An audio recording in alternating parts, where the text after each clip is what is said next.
अस्सलामु अलैकुम रहमतुल्लाह। अशहदु अल्ला इलाहा इल्लल्लाह वहदहु ला शरीका लहु व अशहदु अन्ना मुहम्मदन अब्दुहु व रसूलुहु। अम्मा बअदु फ़अऊज़ु बिल्लाहि मिनश शैतानिर रजीम। बिस्मिल्लाहिर रहमानिर रहीम।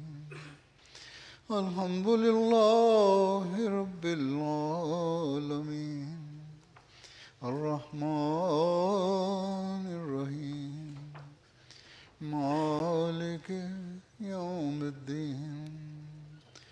इय्याका नअबुदु व इय्याका नस्तईन। اهدنا الصراط المستقيم صراط الذين أنعمت عليهم غير المغضوب عليهم ولا الضالين।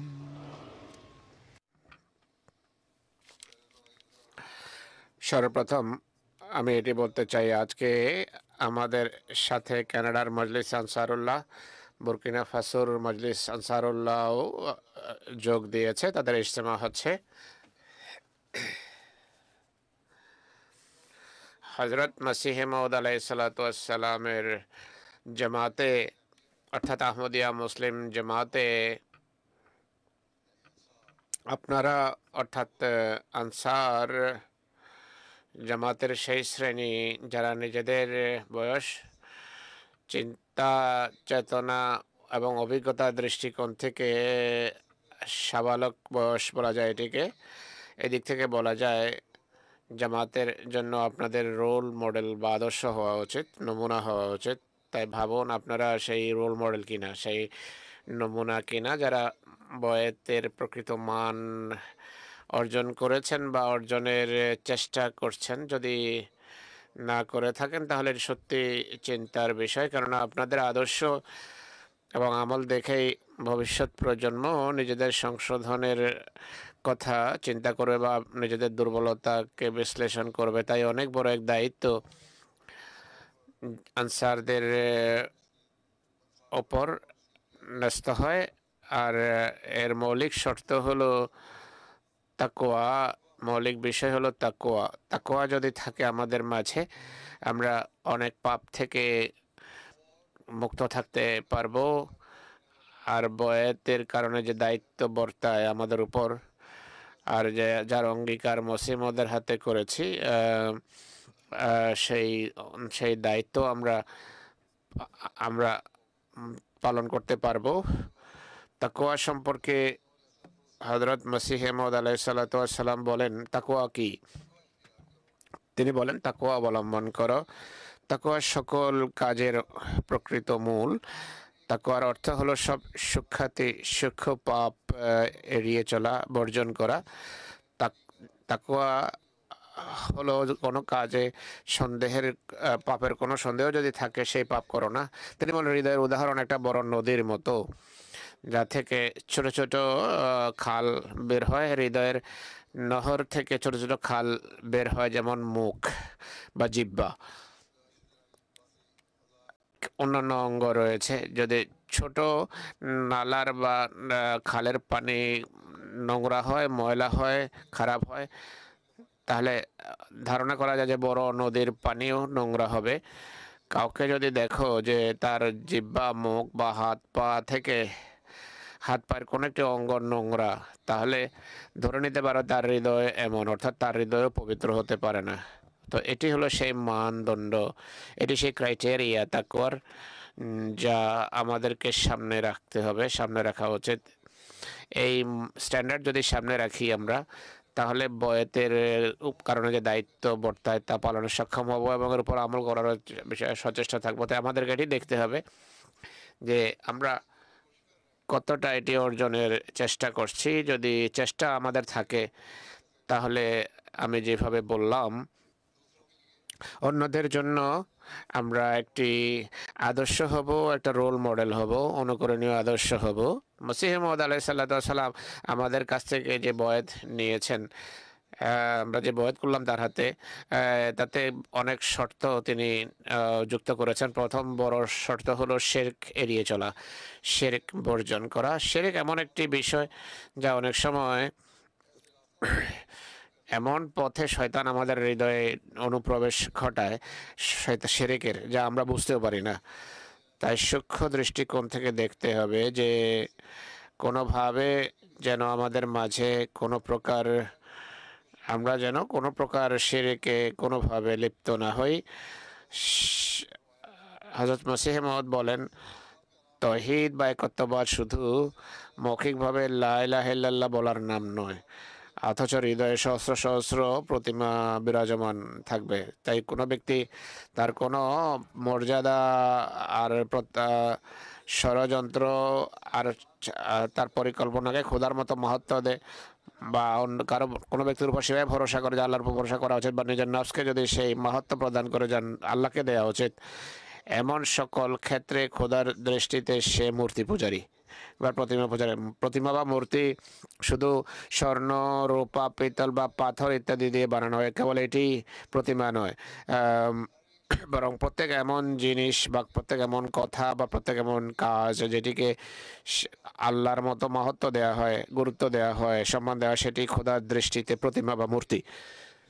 শিরকের এটি সেই সূক্ষ্ম সংজ্ঞা যা সবসময় আমাদের সামনে রাখা উচিত, আর এটি নিয়ে ভাবা উচিত, চিন্তা করা উচিত। আজকের বিশ্বে, আজকের পৃথিবীতে, আজকের পৃথিবীর পরিবেশে ডুবে আমরা এমন অনেক কাজ করে ফেলি যাকে সুপ্ত বা গুপ্ত বা অপ্রকাশিত শিরক বলা যায়। তাই প্রত্যেক আহমদীর সার্বিকভাবে বা মোটের উপর আর প্রত্যেক নাসের আনসারুল্লাহর প্রতিটি সদস্যকে এদিকে বেশিরভাবে দৃষ্টি দিতে হবে, কেননা তাদের বয়স, তারা এমন বয়সীমায় রয়েছে যেখানে বয়স বৃদ্ধির পাশাপাশি বয়স বাড়ার পাশাপাশি জীবনের শেষ অংশে তারা পদার্পণ করছে, এরপর মৃত্যু বা পরকাল। তাই সবসময় ভাবুন, চিন্তা করুন, বা আমাদের চিন্তা করা উচিত আমরা কি সকল প্রকার গুপ্ত শিরক থেকে মুক্ত কিনা, আমাদের প্রতিটি কর্ম এবং প্রতিটি কাজ খোদার সন্তুষ্টি সম্মত কিনা, আমাদের প্রতিটি কাজ কি তাকওয়া সম্মত কিনা। তাই এটি হলো মৌলিক বিষয় যা আমাদের সব সময় সামনে রাখতে হবে। এরপর বয়াতকারীদেরকে তিনি বলেন মিথ্যা বর্জন, মিথ্যা পরিহার করতে হবে। মিথ্যা অনেক বড় একটি পাপ। আল্লাহ তাআলা কোরআন শরীফে বলেন, ফাজতানিবুর রিজসা মিনাল আওসান ওয়াজতানিবু কাওলাজ জুর, প্রতিমার নোংরামি এড়িয়ে চলো, বর্জন করো, আর মিথ্যা বলা থেকে বিরত থাকো। এক হাদিসে আছে, মহানবী সাল্লাল্লাহু আলাইহি ওয়াসাল্লাম বলেছেন, চারটি বিষয় এমন রয়েছে যার মাঝে এগুলো থাকবে সে পুরো মুনাফিক। আর তার মাঝে মুনাফিকের এই বৈশিষ্ট্য থাকে, আর এইগুলো যদি সে ছেড়ে দেয় তাহলে সে মুনাফিক থেকে মুক্ত থাকবে, কপটতা থেকে মুক্ত থাকবে। সে চারটি কথা হলো, সে যখন কথা বলে মিথ্যা বলে, অর্থাৎ কার কথায় মিথ্যার মিশ্রণ থাকে। যখন কোনো চুক্তি করে, অঙ্গীকার করে, সে চুক্তি ভঙ্গ করে, বিশ্বাসঘাতকতা করে। মানুষের আত্মজিজ্ঞাসা করা উচিত যে আমরা অনেক অঙ্গীকার করি অথচ সেগুলো আমরা মেনে চলি না, বিভিন্ন মামলা মোকদ্দমা জড়িয়ে যায়। তৃতীয় লক্ষণ মুনাফিকের, সে কোনো কথা দিলে কথা ভঙ্গ করে। একটি হলো লিখিত চুক্তি, ব্যবসায়িক চুক্তি, ব্যবসা বাণিজ্যে এমনটাই দেখা যায়, বা অন্য অন্য বিষয়ে কিছু চুক্তি। আর এছাড়া মানুষের সাথে মানুষ কিছু ওয়াদা করে, যে ছোট ছোট ওয়াদা, কিন্তু প্রতিটি ওয়াদা বা প্রতিশ্রুতি খুবই গুরুত্বপূর্ণ। এই উভয় বিষয় মানুষকে মুনাফিক বানিয়ে দেয়।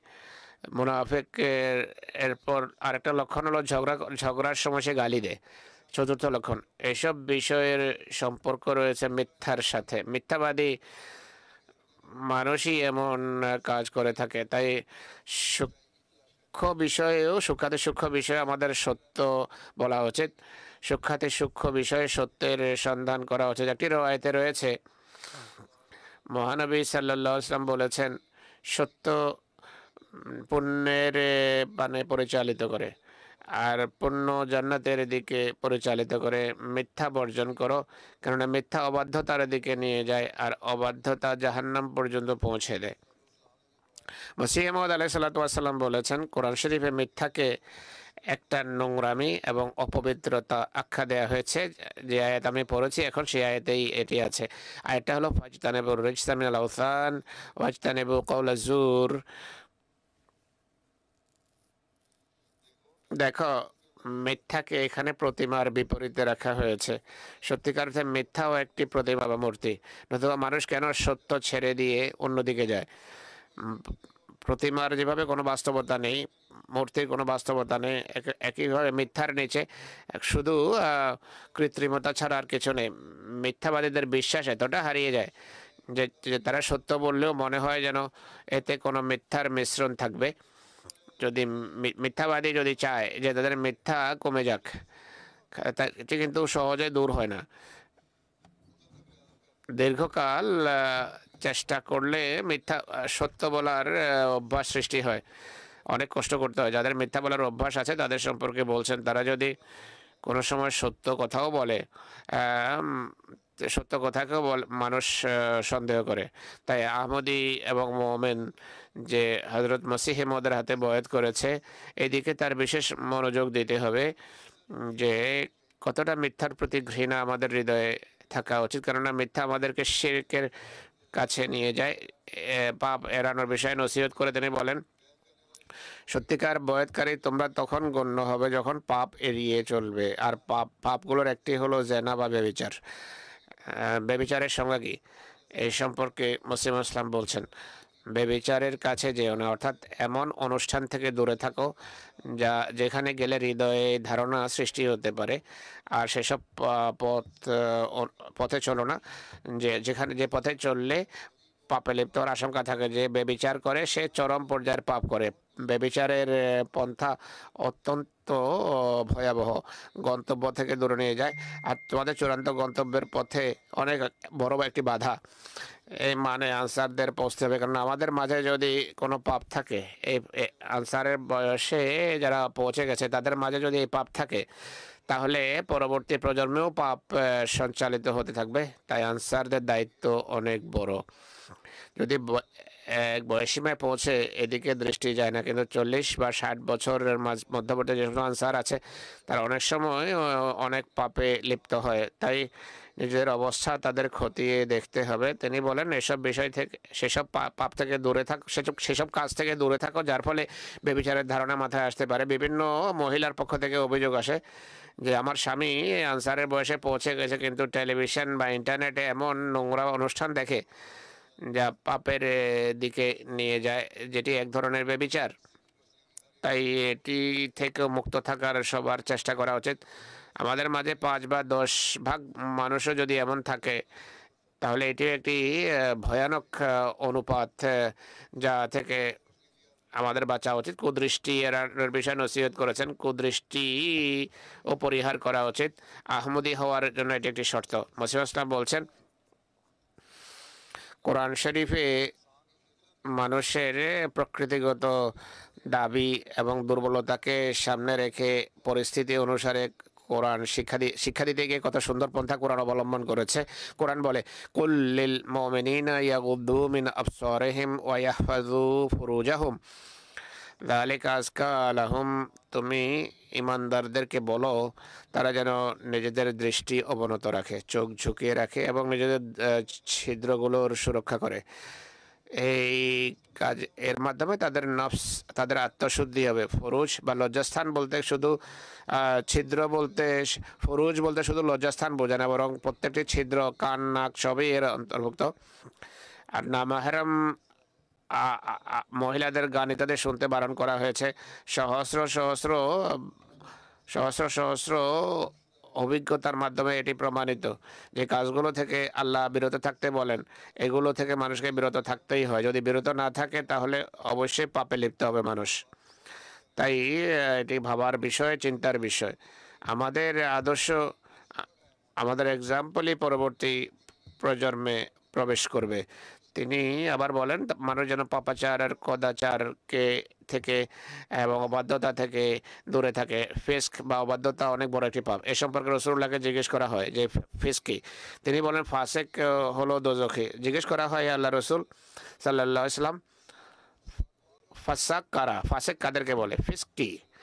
মহানবী সাল্লাল্লাহু আলাইহি ওয়াসাল্লাম বলেন, যারা কৃতজ্ঞতা প্রকাশ করে না এবং পরীক্ষার সময় যারা ধৈর্য ধারণ করে না, তারাই ফাসেক, তারাই অবাধ্য। মহিলাদের দৃষ্টান্ত তিনি দিয়েছেন। এই অভ্যাস এখন কেবল মহিলাদের মাঝেই নয়, অনেক পুরুষও এমন আছে যারা ফাসেক, যারা এমন কাজ করে। মসিহ মউদ আলাইহিসসালাম সতর্ক করেছেন যে জালেম, অত্যাচারী এবং ফাসেকের দোয়া গৃহীত হয় না। কেন? তারা খোদার বিষয়ে ভ্রুক্ষেপহীন এবং খোদাও তাদের বিষয়ে ভ্রুক্ষেপহীন। যদি কোনো পুত্র পিতার প্রতি অবাধ্য হয়, অযোগ্য হয়, তাহলে পিতাও পরোয়া করেন না, তাই খোদা কেন পরোয়া করবেন? খোদা কেন ভ্রক্ষেপ করবেন? জুলম থেকে বিরত থাকার নসিহত তিনি করেছেন। তিনি বলেন, যদি বয়াত করে থাকো আমার হাতে, তাহলে সকল প্রকারের জুলম এড়িয়ে চলো। মসিহ মউদ আলাইহিস সালাম জামাতকে নসিহত করে বলেন, আমার পুরো জামাত এই নসিহত যেন মনোযোগ সহকারে শোনে। যারা এই জামাতে প্রবেশ করে আমার সাথে ভালোবাসা এবং আমার সাথে সম্পর্ক, ভক্তি এবং ভালোবাসার সম্পর্ক রাখে, যার উদ্দেশ্য হলো নেক চালচলন এবং তাকওয়ার উন্নত মানে উপনীত হওয়া, আর সকল প্রকার নৈরাজ্য এবং দুষ্কৃতি এবং নোংরা চালচলন যেন তাদের কাছেও ভিড়তে না পারে। তারা যেন 5 বেলার নামাজ পড়ে, মিথ্যা যেন না বলে, কাউকে কথার মাধ্যমে যেন কষ্ট না দেয়, কোনো প্রকার পাপে যেন লিপ্ত না হয়, কোনো দুষ্কৃতি, অন্যায়, নৈরাজ্য, ফিতনা এবং বিশৃঙ্খলার কথা যেন হৃদয়েও না জাগে। এটি অনেক বড় একটি কথা যে হৃদয়ে এমন খেয়াল না আসা। বস্তুত সকল প্রকার পাপ, অপরাধ, এমন অপরাধ যা কোনোভাবে বলার মতো নয়, করা উচিত নয়। প্রবৃত্তির সকল আবেগ, অনুভূতি এবং অন্যায় কাজ থেকে তাদের বিরত থাকা উচিত এবং খোদার পবিত্র হৃদয়ে নিরীহ এবং বিনয়ী বান্দা যেন হয়ে যায়। কোনো বিষাক্ত উপকরণ যেন তাদের মাঝে না থাকে। তো এটি সবার জন্য চিন্তার বিষয়, ভাবার বিষয় যে আমরা কি এই দৃষ্টিকোণ থেকে এবং এমন গভীরতার সাথে নিজের অবস্থা সংশোধনের চেষ্টা করি কিনা। আমরা আহমদি, আমাদের ভাবা উচিত আমরা বয়াত করেছি, নবাগত হোক বা পুরনো, আমরা বয়াত করি এবং বয়াতের শর্ত মেনে চলার অঙ্গীকারও করি। এই শর্তগুলোর মাঝে অনেক বিষয় আছে যা সামনে রাখা উচিত। একটা জিনিস হলো আমরা দুর্নীতি করব না, বিশ্বাসঘাতকতা করব না। মুহাম্মদ ইসলাম খেয়ানত বা দুর্নীতি সম্পর্কে বলেন যে অনিষ্ট পরিত্যাগের বিষয়াবলীর মাঝে একটা নৈতিক গুণকে বলা হয় সততা এবং দেয়ানত, অর্থাৎ অন্যের সম্পদ অন্যায়ভাবে জবরদখল করে তাকে কষ্ট না দেয়া। আমানত এবং দেয়ানত হলো কারোর সম্পদ অন্যায়ভাবে কক্ষিগত না করা। তাই সততা এবং দেয়ানত মানুষের একটি স্বাভাবিক বৈশিষ্ট্য। এই কারণেই এক শিশু যে কম বয়স হওয়ার কারণে স্বাভাবিকভাবে সেটি অনুসরণ করে, সে অন্যের জিনিসকে ঘৃণা করে, যে এতটা ঘৃণা করে যে অন্য মায়ের দুধ পান করাও পছন্দ করে না। তো বাচ্চা শিশুদের প্রকৃতিতে আল্লাহ বৈশিষ্ট্য রেখেছেন যে তারা কোনো প্রকার খেয়ানত করে না। তো এটি আল্লাহর নির্দেশাবলীর একটি। তিনি বলেন, যদি তোমরা আমার হাতে বয়াত করে থাকো তাহলে এই কথা সামনে রাখো, কখনো সামান্য পরিমাণ খেয়ানতও করবে না, তুচ্ছ খেয়ানতেরও শিকার হবে না। ফাসাদ বা নৈরাজ্য এড়িয়ে চলা এটিও এক আহমদের জন্য আবশ্যক। আপনারা যারা আনসার, তাদের সর্বপ্রথম এদিকে দৃষ্টি দেওয়া উচিত, কেননা আপনারা অন্যদের সংশোধন করবেন। আপনারা ঘোষণা করেছেন যে আমরা আনসার, হযরত মসিহ মউদের সাহায্যকারী আপনারা। আর সাহায্যকারী সেই হতে পারে যে সেই সব কথা মেনে চলে যা মেনে চলার তারা অঙ্গীকার করেছে যে আমরা সবসময় সাহায্যকারী হিসাবে বিরাজ করব। মসিহ মউদ ফাসাদ এড়িয়ে চলা সম্পর্কে এক জায়গায় বলেন, তোমাদের উচিত সেই সব মানুষ যারা তোমাদেরকে শুধু এই কারণে ছেড়ে দেয় বা তোমাদের পরিত্যাগ করে এই কারণে যে তোমরা আল্লাহ জামাতভুক্ত হয়েছো, এমন লোকদের সাথে কোনো দাঙ্গা হাঙ্গামা লিপ্ত হবে না, বরং তাদের জন্য তা দোয়া করো যেন আল্লাহ তাদেরকেও সেই অন্তর্দৃষ্টি দেন, সেই তত্ত্বজ্ঞান দান করেন যা নিজ কৃপায় তিনি তোমাদেরকে দিয়েছেন।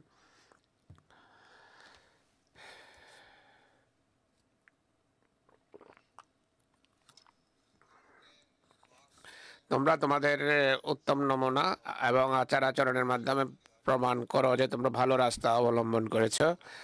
দেখো, আমি যে জন্য প্রেরিত হয়েছি তা হলো তোমাদেরকে বারবার বলা যে সকল প্রকার ফ্যাসাদ, নৈরাজ্য এবং দাঙ্গা হাঙ্গামা এড়িয়ে চলো, গালি শুনে ধৈর্য ধরো, দুর্ব্যবহারের উত্তরে উত্তম ব্যবহার করো। কেউ যদি অশান্তি সৃষ্টি করতে চায় এমন জায়গা ছেড়ে চলে যাওয়া তোমাদের জন্য উত্তম।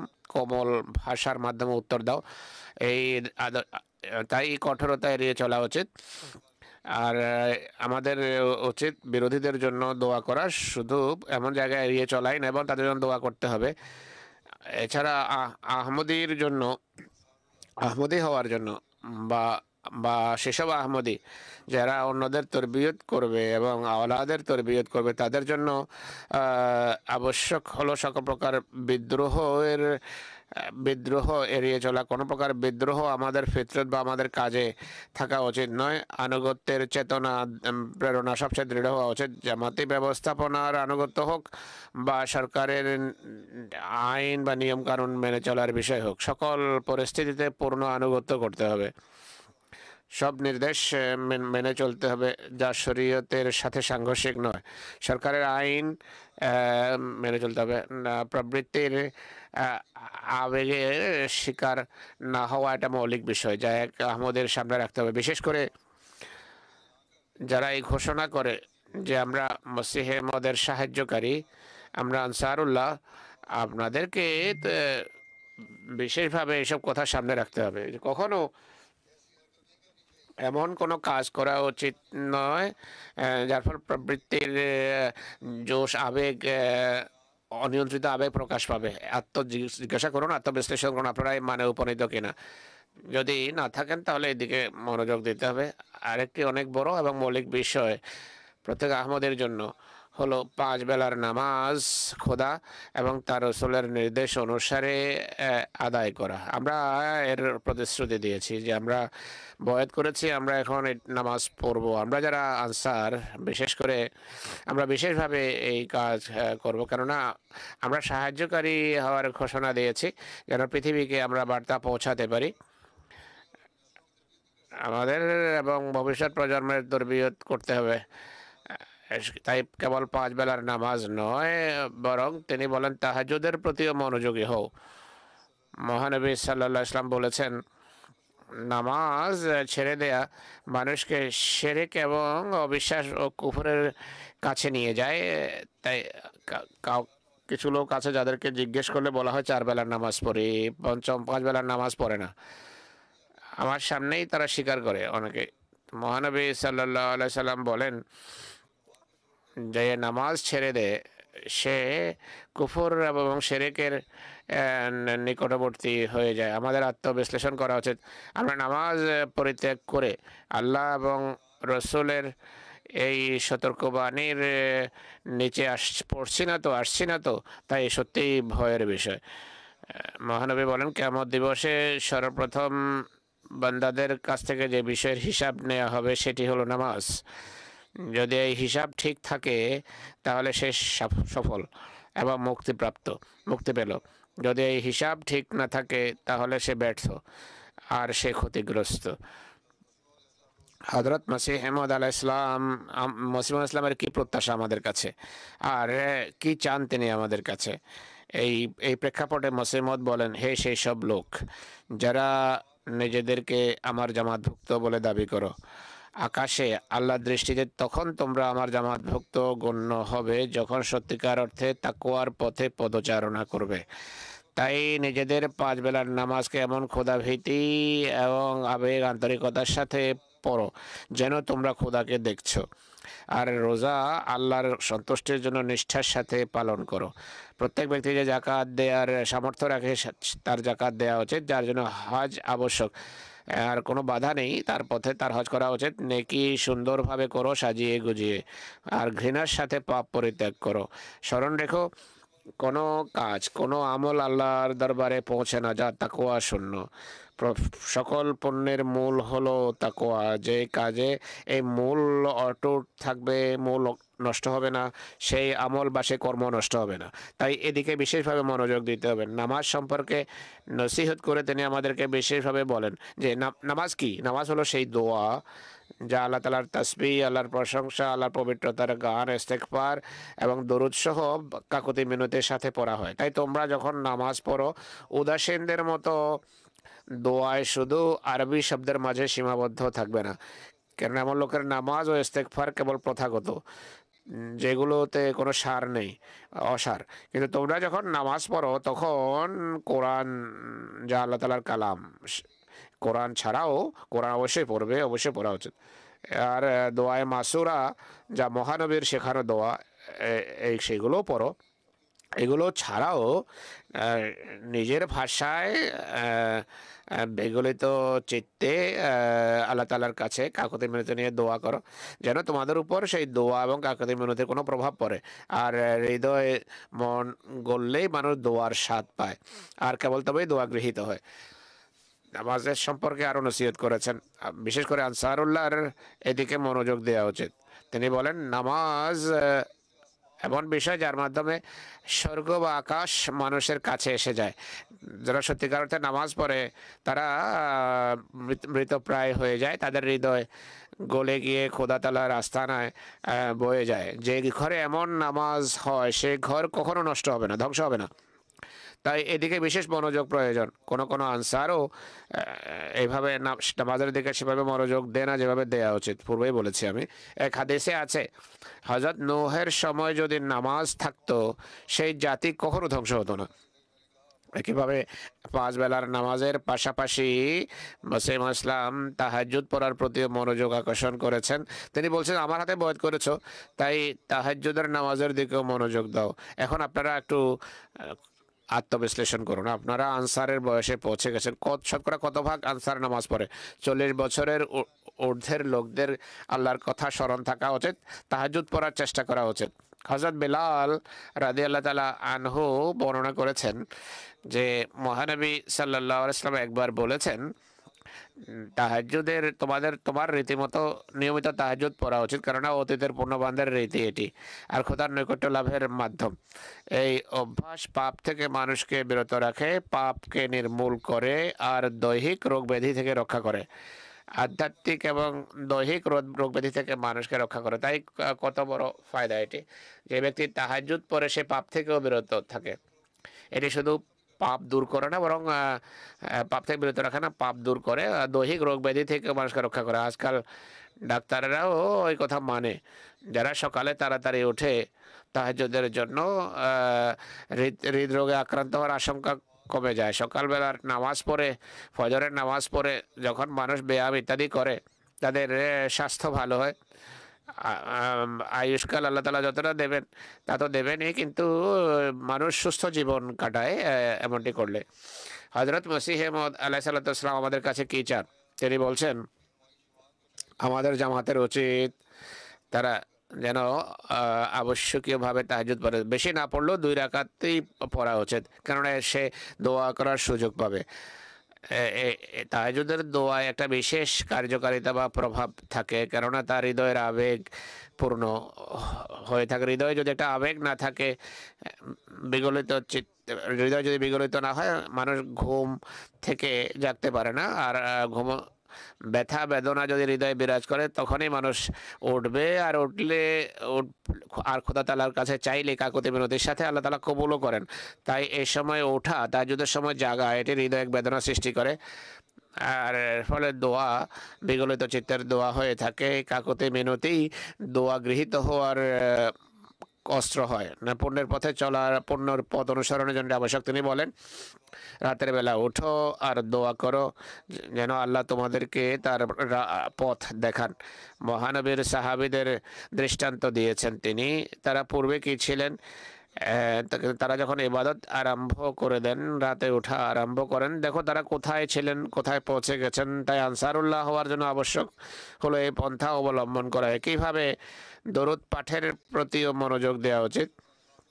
এদিকে আমি বিশেষ মনোযোগ আকর্ষণ করেছি। সবার পৃথিবীর বর্তমান পরিস্থিতির নিরিখে আবশ্যক হলো আল্লাহর দিকে, আল্লাহর কাছে ঝুঁকা, বিনত হওয়া, দরুদ প্রেরণের প্রতি বিশেষ মনোযোগ দিয়ে। আল্লাহ কোরআনে বলেন, ইন্নাল্লাহা ওয়া মালাইকাতাহু ইউসাল্লুনা আলান নবী ইয়া আইয়ুহাল্লাযীনা আমানু সাল্লু আলাইহি ওয়া সাল্লিমু তাসলিমা। আল্লাহ, নিশ্চয় আল্লাহ এবং তার ফেরেশতা নবীর প্রতি রহমত এবং দরুদ প্রেরণ করে। হে যারা ঈমান এনেছো, তোমরাও তার প্রতি দরুদ এবং সালাম প্রেরণ করো। হযরত আব্দুল্লাহ রাদিয়াল্লাহু তাআলা আনহু বর্ণনা করেছেন যে মহানবী সাল্লাল্লাহু আলাইহি ওয়াসাল্লাম বলেছেন, তোমরা যখন মুয়াজ্জিনকে আজান দিতে শোনো, তোমরাও একই কথা বলো যা সে বলে, এরপর আমার প্রতি দরুদ প্রেরণ করো। যে ব্যক্তি আমার প্রতি দরুদ প্রেরণ করে, আল্লাহ তাআলা তার প্রতি 10 গুণ রহমত অবতীর্ণ করবেন। তাই দরুদের প্রতি বিশেষভাবে মনোযোগ দিন। আমি যাই বলেছি, বর্তমান পরিস্থিতিতে দরুদের প্রতি বিশেষ মনোযোগ থাকা উচিত। এর মাধ্যমে আমরা সেই কঠিন পরিস্থিতি এড়িয়ে চলতে পারবো। পৃথিবী আজকে যে অবস্থার মাঝে ডুবে আছে, যে ধ্বংসের দিকে অগ্রসর হচ্ছে, সেই ধ্বংস এড়ানোর জন্য আবশ্যক হলো দরুদ পাঠ করা এবং দোয়া করা। তাহলে খোদা আমাদের দোয়া গ্রহণ করবেন এবং শুনবেন। কেননা মহানবীর উক্তি রয়েছে, হযরত ওমর এই কথা এইভাবে বর্ণনা করেছেন যে দোয়া আকাশ এবং পৃথিবীর মাঝে ঝুলন্ত অবস্থায় থেকে যায় যতক্ষণ তার রসুলের প্রতি দরুদ প্রেরণ করা না হয়। আল্লাহ দরবারে কোনো দোয়া পৌঁছে না, উপরে যায় না দোয়া। হযরত মসিহে মউদ আলাইহিস সালাতু ওয়াস সালাম বলেন, মানুষ সত্যিকার অর্থে বান্দা বা দাস বা গোলাম। দাসের কাজ হলো মালিক যা বলে সেটি শিরোধার্য করা। একইভাবে যদি তোমরা চাও যে মহানবী সাল্লাল্লাহু আলাইহি সাল্লামের কল্যাণ রাজি লাভ করো, তাহলে মোহাম্মদ রাসূলুল্লাহর গোলাম হয়ে যাওয়া আবশ্যক, দাস হয়ে যাওয়া আবশ্যক। কোরআনে আল্লাহ তাআলা বলেন, কুল ইয়া ইবাদিয়াল্লাযিনা আসরাফু আলা আনফুসিহিম, তুমি বলো হে মোহাম্মদ, তাদেরকে বলো হে আমার বান্দারা যারা নিজ প্রাণের প্রতি অন্যায় করেছ। এখানে বান্দা বলতে গোলাম বা দাস বোঝায়, মখলুক নয় বা ক্রিয়েশন নয়। মহানবীর গোলাম হওয়ার কথা বলা হয়েছে। মহানবীর যদি গোলাম বা দাস হতে হয়, তাহলে তার প্রতি দরুদ প্রেরণ করা আবশ্যক, তার কোনো নির্দেশের অবাধ্য হবে না। আর দরুদও পড়ো, আবার রসুল্লাহর অবাধ্য হবে না। এটি নয় যে দরুদ তো পড়লে কিন্তু অন্য নির্দেশ শিরোধার্য করবে না, এমন নয়। বরং খোদা এবং রসুলের নির্দেশ মেনে চলাও আবশ্যক। এরপর যে দরুদ পাঠ করা হবে, এটি সেই সমস্ত বরকত নিয়ে আসবে, যে বরকতের কল্যাণে মানুষ এই দোয়াই করবে তা আল্লাহর কাছে পৌঁছবে। এরপর আমাদের জন্য আবশ্যক হলো নিয়মিত ইস্তেগফার করা। এদিকে বেশ কয়েক মাস পূর্বে আমি আপনাদের দৃষ্টি আকর্ষণ করেছি, অর্থাৎ আমাদের বিশেষভাবে এদিকে মনোযোগ দিতে হবে। দরুদের পাশাপাশি ইস্তেগফারও পড়তে হবে। আর আনসারদেরকে এই ক্ষেত্রে আদর্শ হওয়া উচিত, বরং অভিযান চালানো উচিত। শুধু আনসার নয়, সব ঘরে দরুদ এবং ইস্তেগফারের প্রতি বেশি মনোযোগ দেওয়া উচিত। মহানবী বলেছেন সাল্লাল্লাহু আলাইহি সাল্লাম, যে ব্যক্তি ইস্তেগফার লেগে থাকে, অর্থাৎ স্থায়ীভাবে ইস্তেগফারে রত থাকে, আল্লাহ তাআলা সকল অসচ্ছলতা এবং কষ্ট থেকে তাকে বের করে স্বাচ্ছন্দ্য সৃষ্টি করেন। আর এমনভাবে তাকে রিজেক দেন, সেই সমস্ত পথে তার রিজেক আসে যার কথা সে ভাবতেও পারে না। মুসলিম ইসলাম বলছেন, যে আল্লাহর কাছে শক্তি যাচনা করে, শক্তি কামনা করে, খোদার কাছে শক্তির জন্য কাকুতি করে, মিনতি করে, অর্থাৎ ইস্তেগফার করে, রুহুল কুদুসের সাহায্যের, ফেরেশতার সাহায্যের মাধ্যমে তাদের দুর্বলতা দূর হয়। যারা আল্লাহর কাছে শক্তি চায়, অর্থাৎ ইস্তেগফার করে, তাদের দুর্বলতা দূর হয় এবং পাপ থেকে তারা বিরত থাকতে সক্ষম হয়, যেভাবে রসুল এবং নবীরা তা থেকে বিরত থাকেন। যদি কেউ গুনাহগার হয়েই যায়, তাহলে ইস্তেগফার করার ফলে তাদের যা লাভ হয় তা হলো ইস্তেগফারের ফলাফল, অর্থাৎ শাস্তি থেকে তাদেরকে রক্ষা করা হয়। কেননা নূর আসলে, আলো আসলে অন্ধকার থাকে না। আর অপরাধী যারা ইস্তেগফার করে না, অর্থাৎ আল্লাহ তাআলার কাছে শক্তি যাচনা করে না, তারা নিজেদের অপরাধের শাস্তি পায়। তাই পাপ যদি হয়ে গিয়েও থাকে আর মানুষ যদি ইস্তেগফারে রত থাকে আর অঙ্গীকার করে যে ভবিষ্যতে পাপ করব না, তাহলে আল্লাহ তাআলা সাহায্য করেন আর পাপ থেকে তাদেরকে পবিত্র করেন। হযরত মসিহ মউদ আলাইহিস সালাতু ওয়াস সালাম বলেন, কিছু মানুষ এমনও আছে যে তারা যে পাপ করছে তারা বুঝেই না। অনেকেই অনেকে জানে যে তারা পাপ করছে, কিন্তু কিছু লোক এমন আছে যারা পাপ যে করছে সেই চেতনাই নেই। তারা জানেই না যে কি পাপ করেছে কিনা। তারা এমনভাবে অভ্যস্ত হয়ে যায় যে তাদের চেতনাই মরে যায়। এই কারণে আল্লাহ তাআলা স্থায়ীভাবে ইস্তেগফারের ব্যবস্থা করেছেন। এমন লোকদের মাঝে যদি চেতনা সৃষ্টি হয় তাহলে তাদের ইস্তেগফার করা উচিত। রীতিমতো যদি ইস্তেগফার তারা করে তাহলে পাপ মুক্ত হতে পারে। তিনি বলেন ইস্তেগফারের ব্যবস্থা করা হয়েছে এজন্য যেন মানুষ সকল পাপ, তা প্রকাশ্য হোক বা অপ্রকাশ্য, জানুক বা না জানুক, হাত, পা, মুখ, নাক, কান, চোখ সবগুলোর সাথে সম্পৃক্ত ইস্তেগফারের বিষয়, পাপের বিষয়ে যদি ইস্তেগফার করে, অর্থাৎ সকল পাপ থেকে বিরত থাকার চেষ্টা করে, শুধু মৌখিকভাবে আস্তাগফিরুল্লাহ আস্তাগফিরুল্লাহ বলে না, বরং পাপ থেকে বিরত থাকার চেষ্টাও করে। অনেকের জ্ঞান থাকে না, যেভাবে বললাম, চেতনা, অনেকের চেতনাই মরে যায়। কিন্তু যখন চেতনাবোধ সৃষ্টি হয় যে আমি পাপ করছি, তাৎক্ষণিকভাবে যদি এদিকে মনোযোগ দেয়, অর্থাৎ ইস্তেগফার করে আর আন্তরিকভাবে ইস্তেগফার করে, তাহলে আল্লাহ তাআলা তাদের ইস্তেগফার গ্রহণ করেন এবং পাপ মুক্তও করেন তাদেরকে। এরপর খোদার প্রশংসা করাও এক আহমদের জন্য আবশ্যক। যে বয়াতের অঙ্গীকার করেছে তার জন্য আবশ্যক হলো সবসময় খোদাকে স্মরণ রাখা। মহানবী সাল্লাল্লাহু আলাইহি ওয়াসাল্লাম বিশেষভাবে এর তাকিদ করেছেন। তিনি বলেন, সকল গুরুত্বপূর্ণ কাজ যদি খোদার প্রশংসা ছাড়া করা হয়, প্রশংসা না করে করা হয়, তাহলে সেটি অসম্পূর্ণ থেকে যায়। জামাতকে নসিহত করে মুসা ইসলাম বলছেন, যদি তোমরা চাও যে আকাশে ফেরেশতা তোমাদের প্রশংসায় রত হোক, তাহলে মার খাও আর আনন্দিত হও, গালি শুনো এবং কৃতজ্ঞ হও। ব্যর্থতা দেখো কিন্তু সম্পর্ক ছিন্ন করো না, অর্থাৎ আল্লাহর সাথে সম্পর্ক ছিন্ন করো না। তোমরা খোদার শেষ জামাত, তাই এমন নেক কর্ম করে দেখাও যা পরম মার্গের হবে। তোমাদের প্রত্যেক ব্যক্তি যে উদাসীন হবে, আলস্য প্রদর্শন করবে, সে তাকে নোংরা বস্তুর মতো জামাত থেকে বাইরে ছুঁড়ে ফেলা হবে। সে আক্ষেপের সাথে মারা যাবে, আল্লাহ কোনো ক্ষতি করতে পারবে না সে। আমি আনন্দের সাথে সংবাদ দিচ্ছি যে তোমাদের খোদা সত্যিকার অর্থে বিদ্যমান। যদিও সবাই তার মখলুক বা সৃষ্টি, কিন্তু তিনি তাকে বেছে নেন যে খোদাকে বেছে নেয়। তিনি তার কাছে আসেন যে খোদার কাছে যায়। যে খোদাকে সম্মান দেয় সে খোদা তাকে সম্মান দেন। তোমরা নিজেদের হৃদয়কে বক্রতা মুক্ত করে, হৃদয়ে চোখ কান পবিত্র করে তার দিকে ধাবিত হও, যেন তাহলে তিনি তোমাদেরকে গ্রহণ করবেন। তিনি বলছেন এর জন্য আল্লাহর প্রতি কৃতজ্ঞ হওয়া আবশ্যক আর নিজেদের ঈমান ধরে রাখার জন্য দোয়া করা উচিত, আল্লাহর প্রশংসাও করা উচিত।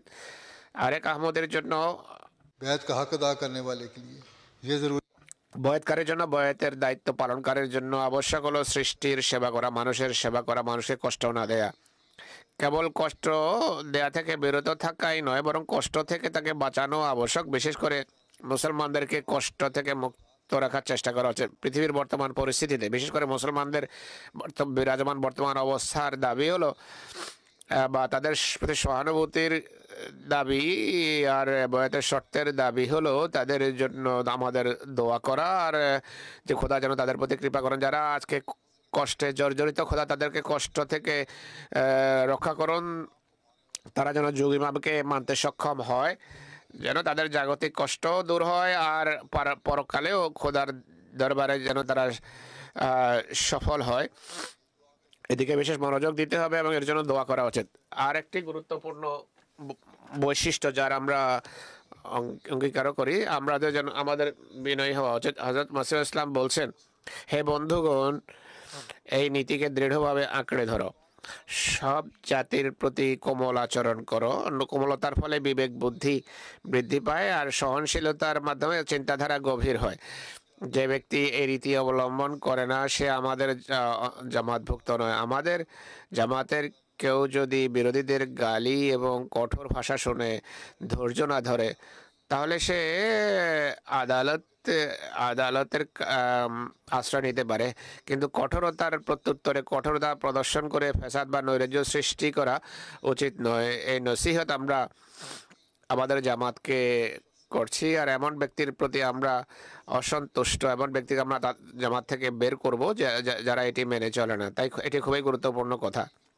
অনেকেই তবলিগের বাহানায় বিরোধীদের আপত্তির প্রত্যুত্তরে যে নোংরা ভাষা ব্যবহার করে, সেই ধরনের ভাষা ব্যবহার করে যা বিরোধীরা করে, এটি থেকে বিরত থাকা উচিত। তিনি কঠোরভাবে বারণ করেছেন এটি। অনেকেই উত্তেজিত হয়ে আমাকেও লিখে পাঠায় যে আমরা কেন কঠোরতার উত্তরে কঠোরতা প্রদর্শন করতে পারি না। হুজুর বলছেন আমাদের কাজ এটি নয়, আমাদের কাজ হলো প্রজ্ঞার সাথে বুদ্ধিমত্তার সাথে আল্লাহর সন্তুষ্টির জন্য উত্তর দেয়া। আর সেই পন্থা অবলম্বন করা উচিত, সেই রাস্তা অনুসরণ করে উত্তর দেওয়া উচিত যা মসিহ ইসলাম আমাদের জন্য নির্ধারণ করেছেন। নতুবা এটি কোনো তবলিগ নয়, অর্থাৎ গালির উত্তরে গালি দেয়া এটি কোনো তবলিগ নয়। আমাদের পক্ষ থেকে কোমলতা আর বিনয়ও প্রদর্শিত হওয়া উচিত। মসিহ ইসলাম এদিকে বারবার দৃষ্টি আকর্ষণ করেছেন যে কিভাবে বিনয় প্রকাশ করতে হয়। এ সম্পর্কে তিনি বলেন, আল্লাহর শাস্তি এসে তওবার পথ বন্ধ করার পূর্বেই তওবা করো। জাগতিক আইনকে মানুষ যদি ভয় করে, তাহলে আল্লাহর আইনকে কেন ভয় করবে না? সবার উচিত তাহাজ্জুদে ওঠার চেষ্টা করা আর 5 বেলার নামাজে কুনুত যুক্ত করা উচিত।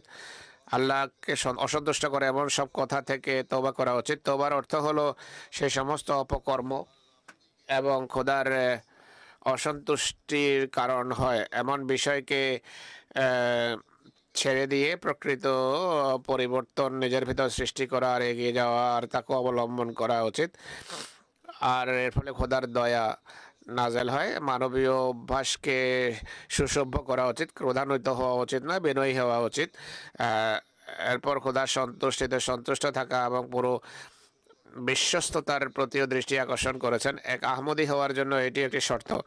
বিশ্বস্ততার উপর যদি প্রতিষ্ঠিত কেউ যদি বিশ্বস্ত হয় আর ইমান যদি দৃঢ় করে, তাহলেই সে খোদার নেয়ামতের উত্তরাধিকারী হয়। तो सलाम फरमाते हैं कि ज़रूर है कि अनवाए रंजो হযরত মুসলিমত বলেন যে বিভিন্ন ধরনের পরীক্ষা এবং কষ্ট এবং দুঃখের মাধ্যমে তোমাদের পরীক্ষা করা আবশ্যক, যেভাবে পূর্বে মোহাম্মদের পরীক্ষা হয়েছে। কোথাও হোঁচট খাবে এমনটি যেন হয়। এই পৃথিবী তোমাদের কোনো ক্ষতি করতে পারবে না যদি আল্লাহর সাথে তোমাদের দৃঢ় সম্পর্ক থাকে। যখনই তোমরা ক্ষতি করবে নিজেদের নিজ হাতেই করবে, শত্রুর হাতে তোমাদের ক্ষতি হবে না। যদি তোমাদের জাগতিক সম্মান পদদলিত হয়, আল্লাহ তোমাদেরকে এক স্বর্গে অনন্ত সম্মান দান করবেন। তাই আল্লাহকে পরিত্যাগ করো না। আর তোমাদের দুঃখ কষ্টের সম্মুখীন হওয়া আবশ্যক। অনেক আশা তোমাদের পূর্ণ হবে না, এই কারণে দুঃখ ভারাক্রান্ত হয়েও না। তোমাদের খোদা তোমাদের পরীক্ষা করেন, অর্থাৎ যে কঠিন পরিস্থিতি সেটি দেখে দুঃখ ভারাক্রান্ত হবে না। এটি দেখো যে তোমরা অবিচল আছো কিনা। কিছু মানুষ যারা এখানে আছে, তাদের আত্মীয় স্বজন যারা পাকিস্তানে আছে বা অন্যান্য স্থানে রয়েছে, অনেক আহমদী অনেক কষ্টের সম্মুখীন হয়। তিনি বলছেন তোমরা দুঃখ ভারাক্রান্ত হয়েও না, আল্লাহ তাআলার আঁচল আঁকড়েভাবে ধরে রাখো, তাহলে ইনশাল্লাহ কখনো তোমরা ধ্বংস হবে না। আর পাকিস্তানবাসীদের জন্য এই নসিহত করছি আর আপনাদেরকেও। তাই আনসারুল্লাহ হওয়ার দায়িত্ব পালন যদি করতে হয়, তাহলে এই কথা সবসময় স্মরণ রাখতে হবে। তিনি বলেন আমার পদাঙ্ক অনুসরণ করতে হলে কষ্টের সম্মুখীন হতেই হবে, কিন্তু যদি তোমরা বিশ্বস্ততা এবং অবিচলতা প্রদর্শন করো, তাহলে কেউ তোমাদের কোনো ক্ষতি করতে পারবে না। আল্লাহ তাআলা তোমাদেরকে প্রতিদান দেবেন। তিনি বলেন আমাদের উচিত খোদাকে সন্তুষ্ট করা, আর এর জন্য আবশ্যক হলো নিষ্ঠা এবং বিশ্বস্ততা প্রদর্শন করেছে। শুধু কথার খই ফুটালে হবে না, আমাদের বিশ্বস্ত হতে হবে। আমরা যদি খোদাকে সন্তুষ্ট করি, তাহলে খোদা তাআলাও বরকত এবং কল্যাণ রাজি বর্ষণ করেন। তার কল্যাণ রাজি এবং বরকতের দ্বার তিনি অবারিত করেন। আর কামনা বাসনা এড়িয়ে চলার প্রতি মনোযোগ আকর্ষণ করেছেন তিনি বলেন আহমদী হওয়ার একটি মৌলিক শর্ত। যদি তোমরা বয়াত করে থাকো, তাহলে এই কথাও তোমাদের মেনে চলতে হবে। সবসময় কুপ্রথা এবং কামনা বাসনা থেকে বিরত থাকবে, কোরআনী অনুশাসন শতভাগ শিরোধার্য করবে, তাই কামনা বাসনা বর্জন করা আবশ্যক। মসিহ ইসলাম বলছেন, নফসের বাসনা কামনা থেকে বিরত থাকা এটি খোদার সত্তায় বিলীন হওয়া, আর এর মাধ্যমে আল্লাহ সন্তুষ্টি অর্জন করে এই পৃথিবীতেই জান্নাতে পৌঁছতে পারে মানুষ। তাই আমাদের অবস্থা উন্নত করা আবশ্যক। কামনা বাসনা থেকে আমাদের বিরত থাকা উচিত। জাগতিক কামনা বাসনা, জাগতিক চাওয়া পাওয়া এবং পরিবেশ ছোট বড় সবাইকে আজকে প্রভাবিত করেছে, এটি থেকে বিরত থাকা আবশ্যক। এক্ষেত্রে আনসারুল্লাহর মৌলিক ভূমিকা পালন করতে হবে। জাগতিক কামনা বাসনার পেছনে ছুটবেন না, বরং ধর্মকে সবসময় অগ্রগণ্য করুন, তাকওয়ার পথে চলার চেষ্টা করুন। আমরা যদি এমনটি করি, ইনশাআল্লাহ আমরা সেই শ্রেণী হব যারা শুধু আত্মসংশোধনই করব না, নিজেদের সংশোধনই করব না, বরং আমাদের আওলাদের সংশোধন হবে। বরং আমরা সমাজ এবং পৃথিবীর সংশোধনের কারণ হব। আনসারদের এই যে কিছু কথা বললাম, বয়াতের শর্তের মাঝে আরও অনেক বিষয় রয়েছে। এগুলো বিভিন্ন সময় পড়া উচিত, পুনরাবৃত্তি করা উচিত, যুগালি করা উচিত আনসারের বয়সে, যেন ভবিষ্যৎ প্রজন্মের সংশোধন করা সহজ হয়। আল্লাহ তাআলা সবাইকে তৌফিক দিন, সব নাসেরকে সত্যিকার অর্থে নাসের হওয়ার তৌফিক দান করুন। আর নাহনু আনসারুল্লাহর যে নারা আপনারা উত্তোলন করে, এই স্লোগান বাস্তবিক পক্ষে এমন স্লোগান হওয়া উচিত যা মসিমদের মিশন পূর্ণকারী স্লোগান হয়। মজলিস আনসারুল্লাহর প্রতিটি সদস্য, প্রতিটি নাসের যেন জামাতের জন্য কল্যাণকর সত্তায় পরিণত হয়, আর নিজেদের আওলাদের যেন সংশোধনকারী হয়, আর যেন জামাত উন্নতির পথে দ্রুত এগিয়ে যেতে পারে। আল্লাহ তাআলা আমাদের সবাইকে তৌফিক দান করুন। দোয়ায় যোগ দেন এখন।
آمين.